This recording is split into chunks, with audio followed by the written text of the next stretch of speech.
最近看了个俄罗斯人的视频，在聊到世界局势时，他的一番话让人深有感触。他提到，除了一部分中国人，全球几乎所有人，包括俄罗斯人，都非常迷信美国军事的强大。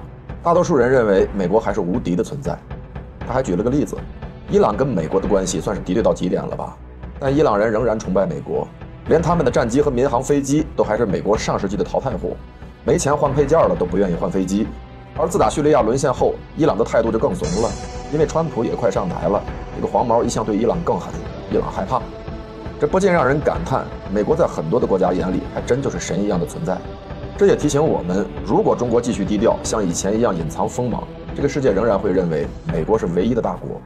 他们会认为美国能做到的事儿，中国做不到；美国能拿出来的东西，中国拿不出。中国跟美国的差距依然很大，然后继续看美国的脸色，听他的摆布。而这种态度无疑会对中国的外交，特别是军事外交带来负面影响。中国显然意识到了这一点，所以才开始密集地展示新武器，给美国一点压力，让世界知道现在的中国可不是以前那个老实巴交的中国。中国的军事武器井喷式展示，正是对这种局势的回应。从2016年开始，中国海军精锐进出，直接在南海与美国海军对峙。虽然我们拿出了决一死战的勇气，但那时中美军事硬实力的差距实在令人汗颜。然而到了2022年，05型驱逐舰在中国军事体系的支持下，居然单舰对抗美国航母战斗群。结果发现，美军依然在使用6年前的老套路，毫无创新。到了2024年，当美国航母再次出现在南海时，中国已经展示出了与美国海军正面交锋的实力。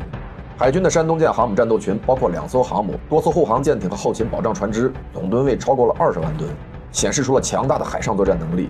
055型驱逐舰等在吨位、速度、导弹数量和武器装备的先进程度上，已经全面碾压美军的现役装备。2024年11月，美国印太司令在一次讲话中叫嚣，假如解放军敢武力动湾湾，美国就会把台海变成地狱。但是2024年底，中国又试飞了6代机，结果5天后他又讲话了。这次他说，美军从头到尾都没有想过跟解放军打仗。瞧这人的嘴，一钩子都没准儿。